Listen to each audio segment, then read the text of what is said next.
AG entertainment की धमाकेदार प्रस्तुति।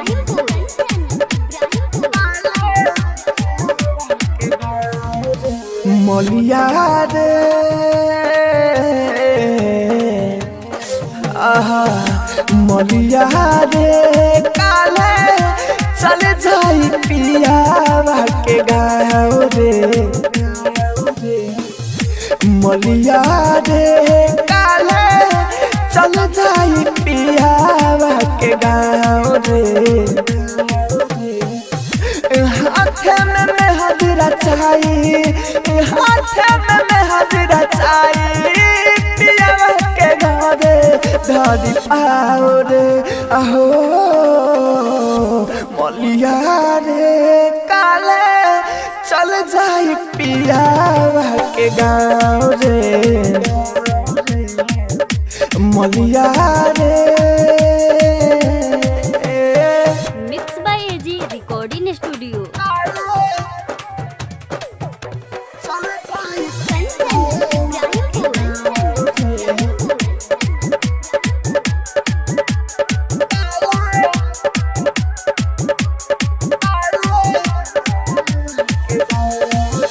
छोड़ के अकेला जाई करी का बोल रे भाई हम न जननी की ऐसे करी बेवफाई छोड़ के हमारा के जाई करी का बोल रे भाई हम न जननी की ऐसे करी बेवफाई तना अकेले जियाबे तना अकेले जियाबे मिली न दिला के छाव रे हो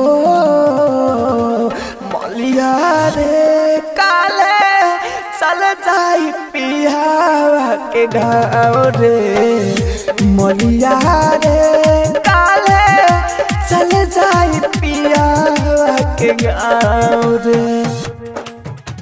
आप सुन रहे हैं एजी एंटरटेनमेंट की धमाकेदार प्रस्तुति।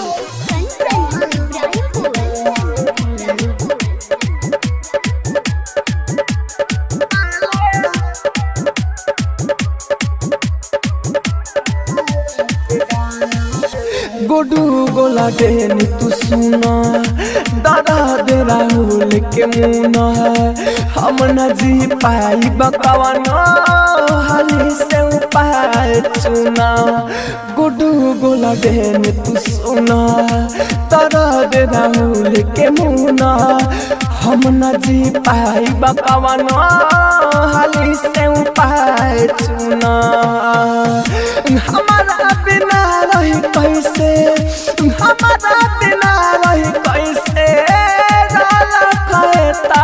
ना लगाओ रे हो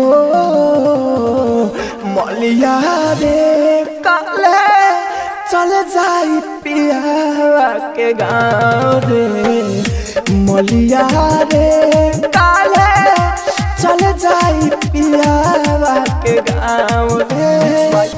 एजी रिकॉर्डिंग स्टूडियो रोशनपुर सपहा।